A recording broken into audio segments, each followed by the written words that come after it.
बिस्मिल्लाहिर्रहमानिर्रहीम। अस्सलाम वालेकुम नाज़रीन, न्यूज़ एट 5 में आपको खुशामदीद कहते हैं। मैं हूं आपके साथ सुमेरा मिर्ज़ा। प्रोग्राम में सबसे पहले हम बात करेंगे आशियाना हाउसिंग स्कैंडल के हवाले से, जिसमें शहबाज शरीफ साहब जो हैं 5 अक्टूबर को उन्हें गिरफ्तार किया गया था। 10 रोज़ा जिस्मानी रिमांड पर उन्हें नैब के हवाले किया गया था और आज उन्हें दोबारा से पेश किया गया और मज़ीद नैब की जानिब से 14 रोज़ा जो है वो जिस्मानी रिमांड की तौसी का कहा गया, जिस पर फैसला महफूज किया गया और फिर तौसी दे दी गई है और 14 रोज़ा जिस्मानी रिमांड की तौसी दी गई है। नाज़रीन, 5 अक्टूबर को साफ पानी स्कैंडल में बुलाया गया जनाब शहबाज शरीफ साहब को। आशियाना हाउसिंग स्कैंडल में उन्हें गिरफ्तार कर लिया गया, 10 रोज़ा जिस्मानी रिमांड दिया गया था।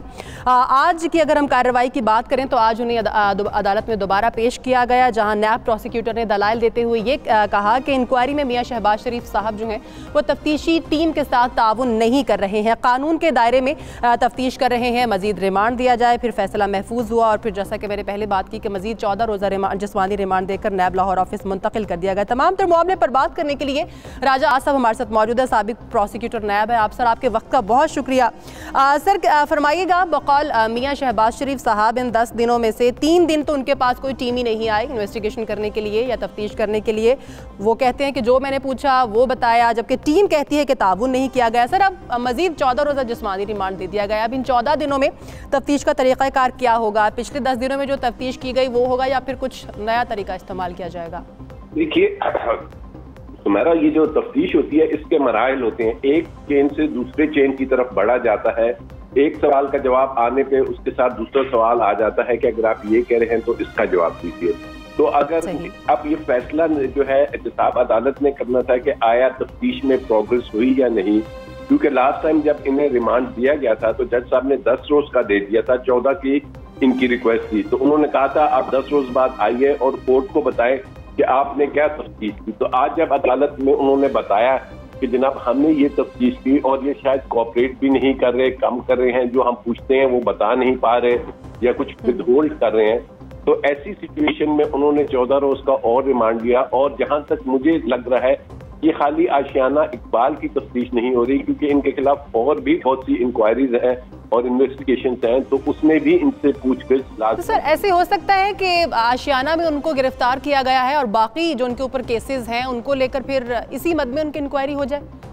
जी, इसमें भी होगी और ये 90 डेज तक नैब इनको अपने पास रख सकती है एक केस में, और अगर उसके बाद किसी और केस में इनका अरेस्ट हो जाता है तो फिर 90 दिन उसमें भी रखा जा सकता है।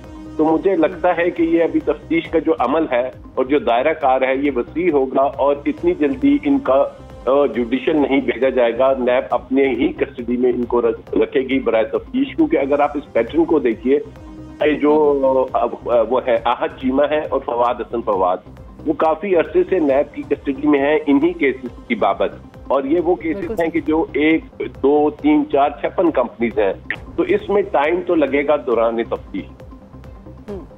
अच्छा राजा साहब, जैसा कि कहा गया है नैब प्रोसिक्यूटर की जानिब से कि ताउन नहीं किया जा रहा है शहबाज शरीफ साहब की तरफ से, लाइल्मी का इजहार कर दिया जाता है जो भी बात उनसे पूछी जाती है। मेरा सवाल अभी भी वही है, अब उन्हीं सवालात को जिनसे लाइल्मी का इजहार कर रहे थे मियां शहबाज शरीफ साहब पिछले 10 दिनों में, उन्हीं सवालात को पूछा जाएगा या फिर कुछ मजीद सवाल या फिर कुछ जो निशानदही की गई है फवाद हसन फवाद की तरफ से या फिर राहत चीमा की तरफ से या बाकी जो लोग गिरफ्तार हुए हैं उनकी सवालात किए गए हैं या उनकी जो निशानदही की गई है उसके मुतालिक सवाल होंगे उनसे?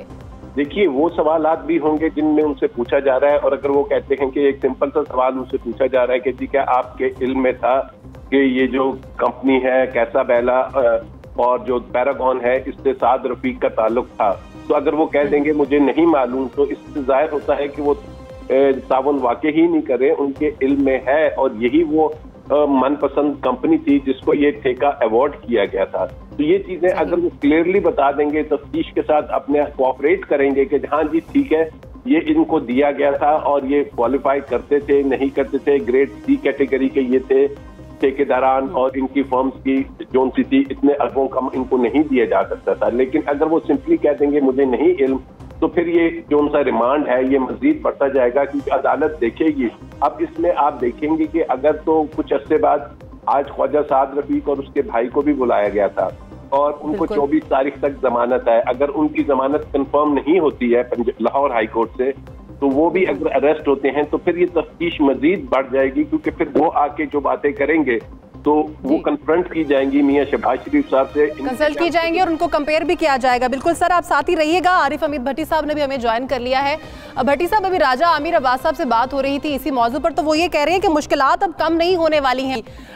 क्या कहेंगे कि जिस तरह से वो कह रहे हैं कि इसी मुकदमे में हम देख रहे हैं कि जो है वो ख्वाजा बरादरान जो है वो भी मतलूब है। भट्टी साहब से दोबारा बात करने की कोशिश करेंगे। राजा आमिर साहब, ये भी फरमा दीजिएगा कि कुछ खबरें ये भी सुनाई दे रही थी, अगर फवाद हसन फवाद के वादा मुआफ गवाह बनने की अगर वाकई वो बन जाते हैं तो ये केस क्या रुख इख्तियार करेगा और क्या ऐसा मुमकिन है, कितने चांसेस हैं? देखिए, अगर तो वो अभी तो सुनी सुनाई बातें हैं, अगर वो बन जाते हैं वादा माफ गवाह तो वो फिर खाली एक केस में नहीं बनेंगे, वो तमाम मेगा प्रोजेक्ट्स में वो वादा माफ बनेंगे। और वादा माफ अगर वो बने तो वो फिर बहुत कुछ खोलेंगे, और वो प्रिंसिपल सेक्रेटरी भी रहे हैं प्राइम मिनिस्टर नवाज शरीफ के, वो बातें भी बताएंगे। और जब ये एक कोई शख्स गवाह आके वादा माफ बनता है और दौरान तफ्तीश अगर वो इंकशाफात करता है तो उन इंकशाफात की बेस पर फिर दोबारा से इंक्वायरी होगी। सर, भट्टी साहब ने हमें ज्वाइन कर लिया है, जरा उनसे भी बात कर लेते हैं। भट्टी साहब, आज आपने देखा होगा शहबाज शरीफ साहब खुद ही अपनी फाइलें उठाए, नाब कोर्ट में पेश हुए, अपनी बेगुनाही साबित करने के लिए दलाइल देने की भी उन्होंने कोशिश की। सर, वो तो कहते हैं कि इल्जाम झूठा है, मैंने तो जो है वो कौम का पैसा बचाकर कौमी खजाने में डाला है, जबकि नाब इनके ऊपर उलट इल्जाम लगा रही है। सर, देखिए, उनका कहना कुछ अलग बात है, लेकिन नैब हुकाम के पास जो शवाहिद मिल चुके हैं, जो उनके पास रिकॉर्ड आ चुका है, उसके मुताबिक शहबाज शरीफ साहब के अपने हाथों से लिखे हुए 3-4 ऐसे डॉक्यूमेंट्स आ गए हैं जिससे शहबाज साहब खुद हैरान हो गए थे। सफाई में तो वो कुछ और कह रहे हैं, लेकिन जो नैब हुकाम ने उन्हें शवाहिद दिखाया उसके बाद उन्होंने पूछा ये डॉक्यूमेंट्स आपके पास कैसे आए। फवाद हसन फवाद ने बड़ी डिटेल उनको वो हकायत बता दी हैं। तो मेरा ख्याल है नैब के पास शवाहिद इतने हैं कि जिस वजह से आज उनको 14 दिन का मजीद रिमांड मिल गया। और इस केस में बज़ाहिर ऐसा लग रहा है कि शहबाज शरीफ साहब के खिलाफ केस बड़ा मजबूत बनता जा रहा है जैसे जैसे शवाहिद उनके पास आ रहे हैं। तो उन सियासी तौर पर तो वो जरूर बयानबाजी करते हैं कि मेरे पास एक धेले की कभी करप्शन नहीं हुई, लेकिन नैब हुकाम के रिकॉर्ड के मुताबिक शहबाज साहब एक दफा अपना बाथा पर उन्हें पसीना आ गया। जब उन्होंने रिकॉर्ड देखा तो हैरानगी का इजहार किया कि ये डॉक्यूमेंट्स आपके पास कैसे आ गए, ये तो मेरे या फवाद के लम्हे थे। अच्छा भट्टी साहब, एक और बड़ी बात अहम है यहाँ पर। राजा साहब ये कह रहे हैं कि जब तक वो इन सवालों का सही तरीके से तसल्ली बख्श जवाब नहीं देंगे तफ्तीशी टीम को, तब तक ये मामला जो है वो आगे बढ़ता रहेगा। ये जो जिस्मानी रिमांड है इसको मजीद आगे बढ़ाया जाएगा। सर, इसका मतलब है फिर अगले कई दिनों तक हम देख रहे हैं कि शरीफ फैमिली की मुश्किलात कम होती तो दिखाई नहीं दे रही, खासतौर पर शहबाज शरीफ साहब की। देखिए, शहबाज साहब नैब हुकाम से बिल्कुल तावन नहीं कर रहे। अभी तक वो अपने आप को वजीर आला पंजाब ही समझ रहे हैं। उनसे सवाल किया, कुछ जाता जवाब वो कुछ देते हैं, बार बार यही कहे जाते हैं मेरे पास एक पैनी की करप्शन साबित नहीं हुई। जब उन्हें डॉक्यूमेंट दिखाए जाते हैं जो उन्होंने गलत हकामत जारी की है उस पर वो परेशान हो जाते हैं। इस वजह से नैब को हकायत ढूंढने के लिए थोड़ा मजीद ऐसे विटनेस मिल चुके हैं जो इनके कहने की कोई हैसियत नहीं। जब वो कोर्ट में करेंगे तो उससे इनके बारे में केस खासा मजबूत होता हुआ नजर आता है। मेरी इतला के मुताबिक 2 उनके सिग्नेचर करता और फवाद हसन फवाद का ऐसे बयान आता उनके बारे में जिसको वो उसको झुटला नहीं सके, और उस पर उन्होंने कुछ बयान तस्लीम किए कि फवाद हसन फवाद की ये बात हकायक बन गई है, ये हकामत मैं देता रहा, ऑर्डर मेरे ही थे, क्योंकि प्रिंसिपल सेक्रेटरी की तरफ से जो सिग्नेचर हो उसे सीएम का सिग्नेचर ही तस्वुर किया जाता है। बिल्कुल सही कह रहे हैं सर। थोड़ा अगर हम सियासी रिस्पांस की रद्द-ए-अमल की बात कर लें तो लीगी रहनुमा कहते हैं जी सियासी इंतकामी कार्रवाइयाँ हो रही हैं। और एक और बात यहाँ पर यह कि मखसूस कुछ लीगी रहनुमा है सर जो हमें यहाँ पर नज़र आ रहे हैं, जो शरीफ फैमिली का साथ दे रहे हैं, एहतजाज में भी आगे हैं। कुछ चेहरे आपको याद होंगे क्योंकि अब वो स्क्रीन की जीनत आजकल नहीं बन रहे। दानियाल साहब और तलाल चौधरी साहब, आसिफ किरमानी साहब, वो आजकल सर नज़र नहीं आ रहे इस तमाम तर सपोर्ट में।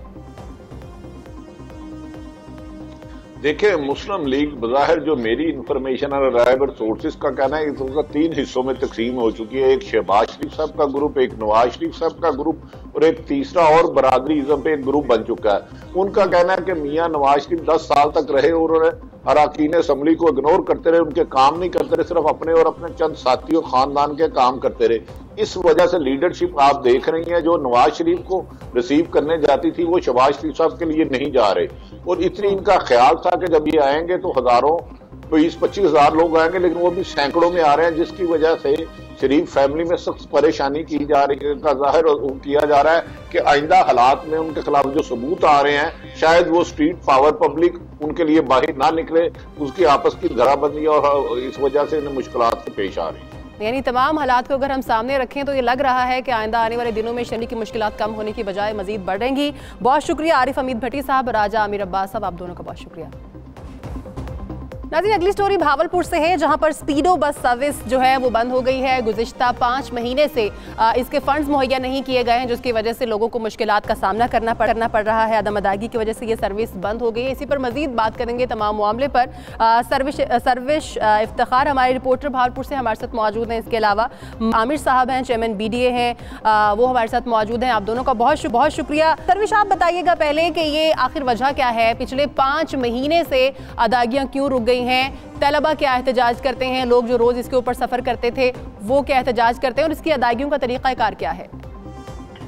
जी बिल्कुल, पहले मैं आपको ये बताता चलूं कि ये बस सर्विस 2017 में Lahore feeder bus service project के तहत 12 बसें बहावलपुर में चलाई गई थी, जो कि लोधरा से बहावलपुर और बहावलपुर शहर के अंदरून शहर में भी चलाई गई थी, जिसका एग्रीमेंट डाइवो बस कंपनी के साथ जुलाई 2018 तक किया गया, जिसमें जो बसें हैं वो गवर्नमेंट की ही मलकियत थी, लेकिन उनका अमला जिसमें ड्राइवर और मेंटेनेंस जो है वो गवर्नमेंट ने डाइवो बस सर्विस के साथ एग्रीमेंट किया गया था। पंजाब गवर्नमेंट जो साबिक गवर्नमेंट है वो जो है सब्सिडी देती थी, जिससे ये बसें चलती थी। बसों के जो टर्मिनल हैं वो BDA बहावलपुर डेवलपमेंट अथॉरिटी जो है उन्होंने बनाए गए। ये जुलाई 2018 में उनका कॉन्ट्रैक्ट जो है वो खत्म हो गया। उसके बाद 4 माह गुजरने के बावजूद जो है गवर्नमेंट की तरफ से डाइवो वालों को सब्सिडी नहीं दी गई, जिसकी वजह से वो बसें जो हैं डाइवो टर्मिनल पे ग्राउंड कर दी गई हैं। और यहाँ पर जो दिल्ली के तलबा हैं और यहाँ बहावलपुर की आवाम है जो कि रोजाना सफर करती थी, उनको भी कोई ऐसा कोई नोटिस या कुछ ऐसा नहीं लगाया गया टर्मिनल्स पे, जहाँ से वो बस के ऊपर सवार होते थे। और आवाम जो है आज भी वहाँ पर इंतजार करती है कि शायद बस यहाँ पर आएगी। ठीक है सर्विस, आप साथ ही रहिएगा। मलिक आमिर साहब मौजूद हैं, चेयरमैन BDA हैं। सर, आपके वक्त का शुक्रिया। सर, फरमाइएगा, अगर 5 महीने काउंट किए जाएं तो ये तकरीबन जो टन्योर है, जो हमारे पास निगरान हुकूमत आई थी उसके वक्त से ये टन्योर शुरू होता है। यानी कि अगर हम ये कहें कि पंजाब हुकूमत जो थी, नून लीग की हुकूमत, वो इसमें जिम्मेदार नहीं है, ठीक है ये बात सर, रियलिटी है कि आखिर क्यों अदायगी नहीं हो सकी फंड्स की? देखिए जी, मैं ये समझता हूँ कि अभी आपके रिपोर्टर साहब ने भी यही बात की है कि जुलाई से लेके अब तक का जो टाइम है उसके मुताबिक जो प्रोडक्शन के इस टाइम के ऊपर जो ना ये बसें बंद हुई हैं। और जो ये भी उसी जिस उसके ऊपर आप ये प्रोग्राम कर रही हैं कि ये जो कंपनीज थी जिसके अंदर बिल्कुल टोटली बगैर किसी प्लानिंग के जो इस किस्म के कॉन्ट्रैक्ट किए गए थे, तो ये भी एक उनमें से एक ऐसा कॉन्ट्रैक्ट था जिसके अंदर जो ना इन्होंने अपने बिल्कुल जो इनके अपने कॉन्ट्रैक्टर थे, ये इस किस्म के लोगों को इन्होंने जो ना वो एग्रीमेंट करके दे दिया डेवो को, और डेवो इसकी मेंटेनेंस कर रही थी। लेकिन आज मेरी समीला चौधरी साहब जो हमारे मिनिस्टर फॉर फूड हैं, उनसे बात हुई, उन्होंने भी मुझे यकीन दिलाया कि ये बसें दोबारा चल रही हैं और इंशाल्लाह बहुत जल्दी। और उसके बाद कमिश्नर भावलपुर साहब ने भी इस चीज की जना बिल्कुल हमें श्योरिटी दी है कि जी ये बसें डेफिनेटली चल रही हैं। सर, फंड्स की अदायगी जो भी करना बाकी बहुत जल्द है, कितने फंड्स हैं वो? फंड्स कितने हैं वो जिसकी अदायगी अभी बाकी है?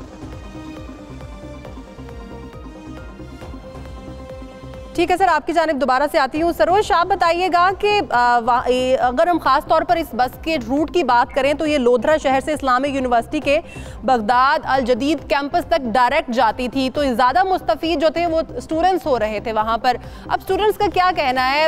हमें मलिक आमिर साहब ने तो उम्मीद दिला दी है कि ये बस सर्विस जो है रोज़ाना दोबारा से चलना शुरू हो जाएगी। रोज़ाना कितने स्टूडेंट्स इससे मुस्तफ़ीद होते थे? कहना क्या है अब उनका दोबारा से? जी बिल्कुल, यहाँ पर जो है ये बस सर्विस जो है लोधरा से ये इस्लामिया यूनिवर्सिटी अल जदीद कैंपस जो है वहाँ पर भी एक टर्मिनल बनाया गया था। यहाँ पर हज़ारों की तादाद में स्टूडेंट्स जो दिल्ली के थे वो सफ़र करते थे, और बहुत से ऐसे स्टूडेंट हैं इस्लामिया यूनिवर्सिटी में जो पढ़ रहे हैं वो लोधरा से दिल्ली आना और जाना इसी पर ही करते थे। लेकिन जो ये डेवो वालों का कहना है कि हमें 3-4 महीने से हो गए हैं, हमें कोई सब्सिडी नहीं दी गई है, जिसकी वजह से ड्राइवर्स की तनख्वाहें भी नहीं दी गई और मेंटेनेंस के ऊपर भी जो हमने लगाया हमें उसका भी कुछ नहीं मिल रहा है। उन्होंने जो है गवर्नमेंट से भी राब्ता किया और यहाँ पर जो जिली इंतजामिया उनसे भी बार बार राब्ता किया कि जुलाई में हमारा कॉन्ट्रैक्ट खत्म हो चुका था, लेकिन इसको 3-4 महीने गुजरने के बावजूद भी रिन्यू नहीं किया गया है।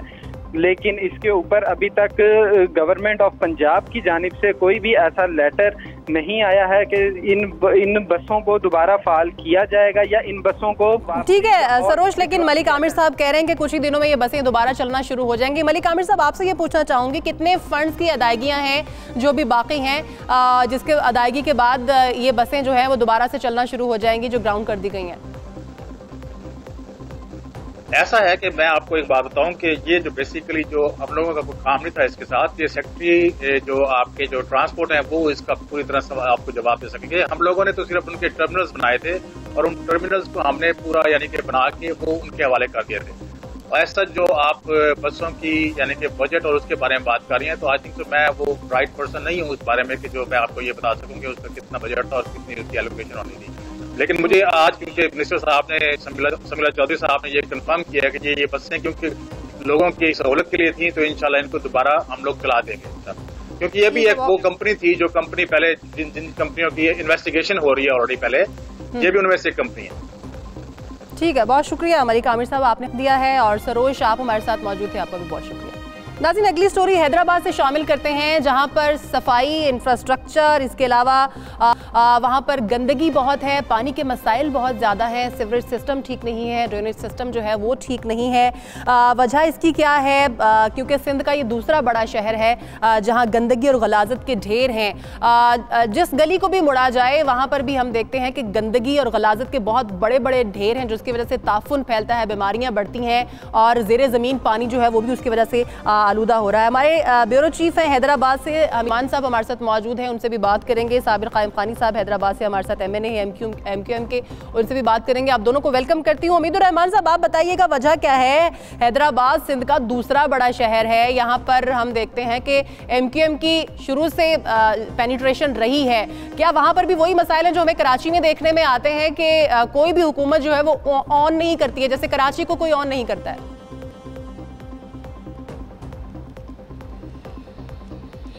जी बिल्कुल, हैदराबाद जो कि सिंध का दूसरा बड़ा शहर है, हैदराबाद की सूरत हाल शायद कराची से भी ज़्यादा ख़राब है। हैदराबाद शहर इस वक्त जो है वो गंदगी और गलाजत के ढेर में तब्दील हो चुका है। जा बजा कचरे के ढेर लगे हुए हैं, सड़कें टूट फूट का शिकार हैं, जबकि इसके अलावा अगर हम देखें तो निकासी व फराहमी आप का जो निज़ाम है वो भी मुकम्मल तौर पर तबाह हो चुका है। शहर के मुख्तलिफ इलाके ऐसे हैं जहाँ पर जो है वो इस वक्त भी सीवरेज का पानी जमा है, कचरे के ढेर लगे हुए हैं और लोग इंतहाई जो है वो मुश्किल ज़िंदगी गुजारने पर मजबूर है। बल्दी आला हैदराबाद मेयर ये कहते हैं कि उनके पास इख्तियारात नहीं है और उन्हें फंड्स की कमी का सामना है, जबकि हुकूमत सिंध ये कहती है कि बल्दी आला हैदराबाद को हर माह 3 करोड़ रुपए का फंड दिया जाता है, जिसमें तनख्वाहें शामिल नहीं है। और इस वक्त हमारे ज़रा ये बताते हैं कि बल्दी आला हैदराबाद के पास 40 से 50 करोड़ रुपए के फंड्स मौजूद हैं, लेकिन बल्दी आला हैदराबाद जो है वो ये फंड जो है वो हैदराबाद पर खर्च करने के लिए तैयार नहीं है। हैदराबाद इसके अलावा अगर हम देखें तो वासा और HDA जो है वो भी हैदराबाद की तबाही के एक बहुत बड़े जिम्मेदार हैं। ये दोनों इदारे सूबाई हुकूमत के मातहत हैं और जो फराहमी व निकासी आपके जो मामलात हैं वो वासा और HDA के पास है। तो वासा और HDA भी जो है वो डिलीवर करने के लिए तैयार नहीं है और बल्दी आला हैदराबाद के पास जो इख्तियारात है, जो मेयर हैदराबाद के पास बड़ी जिम्मा करार दे रहा है। हमीदुर रहमान साहब साथ ही रहिएगा, साबिर कायम खानी साहब का मौक़िफ़ ले लेते हैं। सर फरमाइएगा क्या कहेंगे? ना तो बलदिया ऑन करती है इसको, ना जो सूबाई हुकूमत है वो ऑन करती है इसको, और या फिर वफाकी हुकूमत जो है उसकी तरफ से हमेशा से फंड्स की फराहमी का शिकवा रहता है। असल मसला है क्या? कहाँ पर कमी कोताही है? कहाँ पर फंड्स रुकते हैं या फंड्स आते ही नहीं है? बिस्मिल्लाह रहमान रहीम। देखिए, असल में हैदराबाद का जो मसला है वो हुक्मरानों ने और हुकूमतें जो आने वाली हैं उन्होंने इसको कभी अपना शहर समझा नहीं।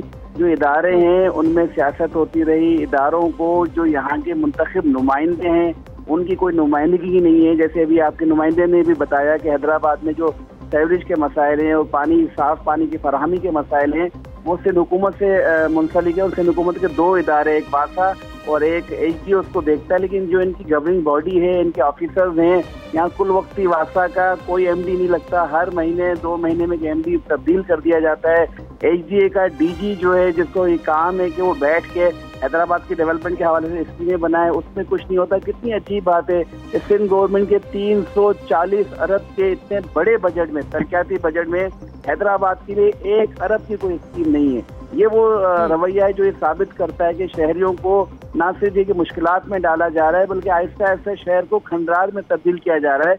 बल्दियात में आज से 2 साल पहले तक 10 साल जो है हुकूमत सिंध के एडमिनिस्ट्रेटर्स बैठे रहे, उन्होंने शहर का कबाड़ा कर दिया। अब मुंतखब मेयर आए हैं, वो कोशिश कर रहे हैं कि मामलात को संभालें, लेकिन जहां बल्दिया में एक आप अंदाजा करें कि चीफ सैनिटरी इंस्पेक्टर जो कि 11वें स्केल की पोस्ट है, वो भी अगर वजीर चाहेगा कि मेरी मर्जी का आगे बंदा लगे और मेयर उसको ना लगा सके, तो फिर शहर के हालात। ठीक है, यहाँ पर लेते हैं ब्रेक के बाद वापस आएंगे तो कंटिन्यू करेंगे, साथ ही रहिएगा।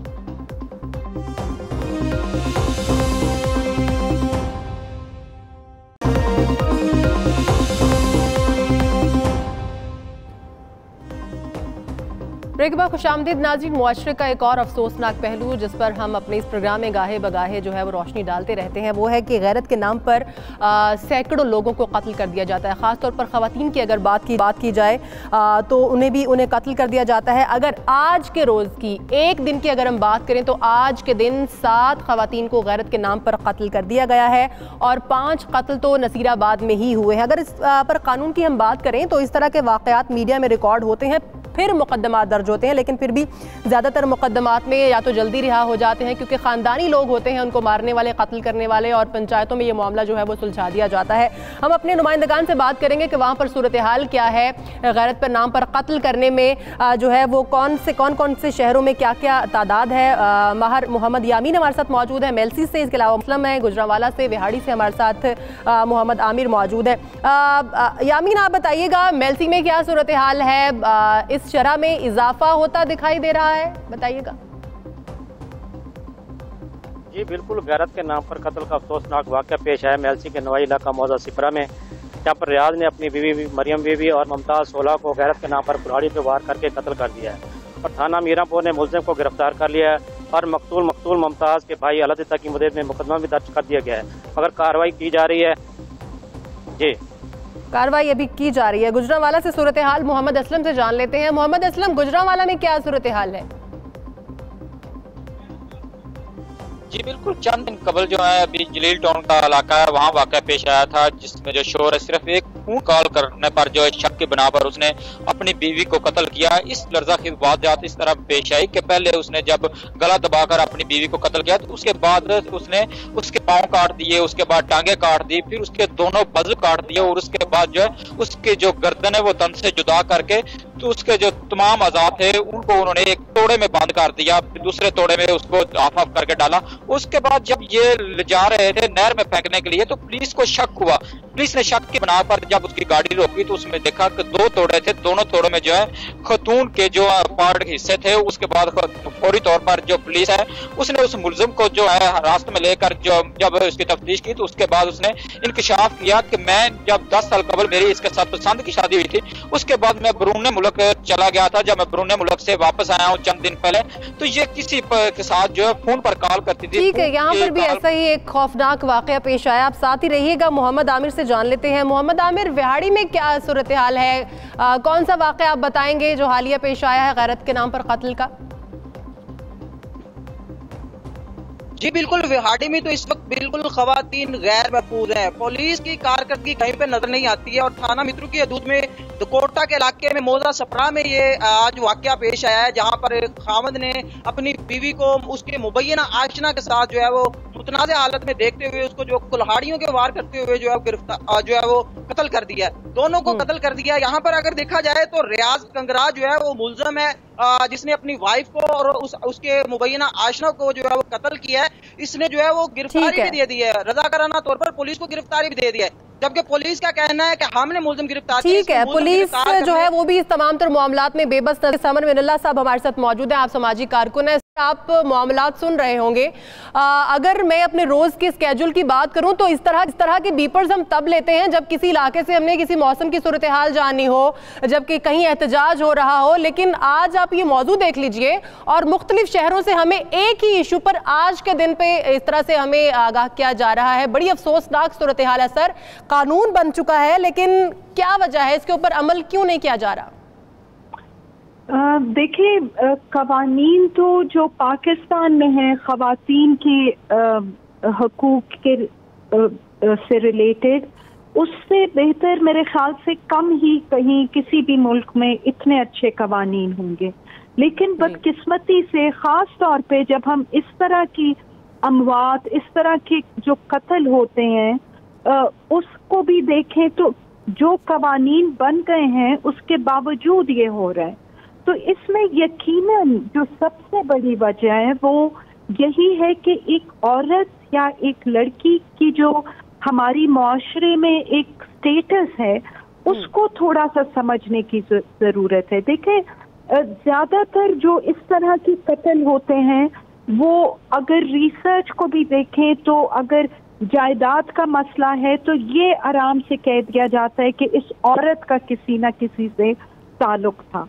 हमें अपनी सोसाइटी में सबसे पहले एक औरत, एक लड़की को मजबूत करना होगा। वो अगर तालीम के थ्रू है, वो अगर इकोनॉमिक इंडिपेंडेंस है। अब अगर जायदाद की बात आती है वो तो इस्लाम ने उसको हक दिया है, मतलब हमारे कवानीन भी देते हैं। लेकिन जितनी अमवात हमारे सामने इस तरह के केसेस में आती हैं वहाँ भी ऑनर किलिंग ही का नाम दिया जाता है। और फिर हम जो रिपोर्ट भी करते हैं, जी मैं बहुत अप्रिशिएट करती हूँ जैसे आपने ये पूरा केस सामने ला रहे हैं, लेकिन जब हम इस तरह के केस में ये कहते हैं कि एक औरत का मुबैना आशना, तो देखिए हम पहले ही से वही उस औरत पे शक कर रहे हैं कि इसका कोई किसी से ताल्लुक था। हम कभी भी मर्द की ये बात नहीं करते। तो हमें हर तरह से अपने आप को तब्दील करना होगा। हमें एक घर से लेके हमें एक मोहल्ले, मीडिया, गवर्नमेंट, हर लेवल पे ये तब्दीली लानी होगी। अच्छा मैडम, एक और बड़ी अहम बात ये भी कि जैसे कि मैंने अभी आपसे बात की कि पाकिस्तानी पार्लियामान में 2017 में इस हवाले से एक नया कानून मुतारिफ हुआ था जिसमें एक बड़ी सख्त बात ये भी है कि कानून में ऐसे जुराइम का निशाना बनने वालों के वरसा का मुजरिम को मुआफ़ी देने का इख्तियार भी ख़त्म कर दिया गया है, यानी कि तमाम तर मामला जो है वो कानूनन होगा। क्या बात है, इम्प्लीमेंटेशन नहीं हो रही है? कानून तो बन चुका है, कानूनन भी कोताही देखने में आ रही है आपकी नज़र में? देखिए, जो कंदील बलोच का जो केस है उसमें तो वो जितनी भी कोशिश करें लेकिन स्टेट ने ये रिस्पॉन्सिबिलिटी ली है और उसमें उस भाई को सजा अगर कानून के मुताबिक मिलेगी तो उसमें वो माँ बाप उसको नहीं माफ कर सकते। तो ये कुछ पॉजिटिव चीजें भी हमारे सामने हैं, लेकिन हमें ये भी समझना होगा कि जब हम एक इस तरह का केस सामने लाते हैं तो बदकिस्मती से तब उस लड़की या औरत की जिंदगी चली गई होती है। इसलिए जो सबसे अहम बात है वो हमने देखना है कि इनको हम किस तरह से होने से रोकें ताकि किसी की जान ना जाए। बिल्कुल सही, यानी मुआशरे में शऊर और इम्प्लीमेंटेशन ऑफ लॉ जो है वो इस मामले को तमाम तरफ कवर कर सकते हैं। बहुत शुक्रिया मैडम समर बिंदुल्लाह साहब, आपका बहुत शुक्रिया। इसके अलावा हमारे तमाम तर नुमाइंदगान हमारे साथ मौजूद थे, सबका बहुत शुक्रिया। नाज़रीन, अब बात करेंगे बिजली की कीमत में इजाफा एक बार फिर से मौखर हो गया। आज एक अहम इजलास हुआ जिसमें वफाकी वज़ीर इत्तलात फवाद चौधरी साहब ने ये कहा है कि गुज़िश्ता 2 साल में बिजली की पैदावारी कीमत बढ़कर 15 रुपये 53 पैसे फ़ी यूनिट हुई, जो कि 11 रुपये 71 पैसे फ़ी यूनिट में फ़रोख्त की जा रही है। इस तरह हुकूमत बिजली की मद में सर्दियों में 1 अरब 2 करोड़ जबकि गर्मियों में 1 अरब 80 करोड़ रुपए यौमिया नुकसान बर्दाश्त कर रही है। बिजली की कीमत जो है वो नाफरा तय करता है, इसलिए इस इदारे को हमने नहीं बल्कि गुज़िश्ता हुकूमतें यानी कि गुज़िश्ता हुकूमतों ने बनाया है। पाकिस्तान मुस्लिम लीग नून की तरफ उनका इशारा है। नेपरा ने कहा है कि बिजली की कीमत में इजाफा करें वरना नुकसान होगा। अब बात करते हैं इस पर, इंजीनियर अरशद अब्बासी साहब हमारे साथ मौजूद हैं, आप एनर्जी एक्सपर्ट हैं। सहीगा, कितनी महंगी की जाएगी बिजली और कब तक जो है हमारे गर्दिशी कर्जे ख़त्म हो जाएंगे, यौमिया खसारा भी, कितने अरसे के लिए ये कीमतें जो है इम्प्लीमेंट की जाएंगी अवाम पर? देखिए, आज की जो प्रेस कॉन्फ्रेंस में जो रिफॉर्म ने एक बात बिल्कुल ठीक कही है और ये कही है कि हमें बिजली की कीमतों को चेक करना चाहिए। 5 साल में जिस तरह इन प्रोजेक्ट्स की अप्रूवल दी गई, जिस तरह इनकी ईपीसी कास्ट को मनोवन तस्लीम किया नेपरा ने, सबसे पहले जरूरत इस चीज की कि इन प्रोजेक्ट की क्लोज स्क्रूटनी की जाए। नंदीपुर से शुरू होकर नीलम जेलम तक हर प्रोजेक्ट में दुगनी का कीमत आई है। ये दुगनी कीमत इसकी ये नेग्लिजेंस या अगर फर्ज करें किसी ने कोई करप्शन इसमें की है, इसकी कीमत आवाम नहीं दे सकते। ये जो सर्कुलर डेट है इवन 1200 बिलियन, और इसमें अगर ये कंट्रीब्यूट करना चाहें लोगों से तो मेरे ख्याल में ये बड़ी ज्यादती होगी। अभी गवर्नमेंट की डायरेक्शन सही तरफ जा रही है कि बजाय हम इस सर्कुलर डेट को पे करने से पहले इसका कंप्लीट ऑडिट और इन सारे प्रोजेक्ट जितने भी लगे हैं, चाहे साइवल को पावर प्लांट है, चाहे बावलपुर का सोलर पावर प्लांट है या जो विंड प्रोजेक्ट्स हैं, मैं आपको अपेरेंटली बता दूं जो जितना हमने काम किया है, मेरे ख्याल में वो बंदे किसी तरह भी किसी भी रियायत के मुस्तहिक नहीं है जिन्होंने इस कौम को एक बुरान की तरफ धकेला है। ये कोई बात नहीं है कि आप $15 बिलियन या $20 बिलियन लेके आए और उसमें से $12 बिलियन आप सर्कुलर डेट पे चले जाएं और ये ना चेक करें कि बिजली की कीमत कितनी है। पूरे रीजन में जो बांग्लादेश, इंडिया, श्रीलंका, इससे ज्यादा हमारी कीमत और वो भी 2 गुना पे। ये मेरे ख्याल में ये जिसे कहते हैं ना कि फ्लोटिंग ब्लेंडर्स है, मेरे ख्याल में गवर्नमेंट 1 माह में ये काम खत्म कर सकती है। इसको पहले चेक करना चाहिए। ये कैलकुलेशन इररिलेवेंट है कि कितने लोग कितना देंगे। ये इन्होंने जो काम किया, एक तरफ बिजली के कारखाने बहुत बना दिए, किस कीमत में बनाए ये नहीं बताता। बिल्कुल, जो कारखाने बनाए गए हैं उनके ऊपर भी आज देखा कि तनकीद की गई है फवाद चौधरी साहब की तरफ से कि जो सोलर पावर प्लांट लगाया गया है वो इंतहाई महंगा लगाया गया है। बहुत शुक्रिया सर, आप हमारे साथ मौजूद थे, आपने हमें वक्त दिया है। बात करेंगे मुल्तान में बहाउद्दीन ज़करिया के उर्स मुबारक की तकरीबात जारी हैं, क्या रौनकें हैं, क्या पुरनूर मनाजिर हैं वहाँ पर। हमारे नुमाइंदे सरमद अली हमारे साथ मौजूद हैं, उनसे बात कर लेते हैं। सरमद अली, बताइएगा क्या रौनकें हैं वहाँ पर? जी बिल्कुल, बहाउद्दीन ज़करिया मुल्तानी के 779 में उसकी जो तकरीबात हैं 3 रोज़ा वो जारी हैं। आज दूसरा दिन था। दिन के वक्त जो है यहाँ पर ज़करिया कॉन्फ्रेंस का इनेकाद किया जाता है। 3 रोज़ की जो है ज़करिया कॉन्फ्रेंस की नशिस्तें होती हैं जहाँ पर बुज़ुर्गान दीन के जो है कि दीन के बारे में किए गए जो अमल और उनकी ज़िंदगी के बारे में यहाँ पर लोगों को बताया जाता है। ज़ायरीन की बहुत बड़ी तादाद ना सिर्फ पाकिस्तान से बल्कि दीगर ममालिक से। अच्छा सर, ठीक है, आपने हमें तकरीबात के बारे में बताया, ये भी बता दीजिएगा वहाँ सिक्योरिटी की क्या सूरत हाल है, ओवरऑल इंतजाम कैसे हैं वहाँ पर?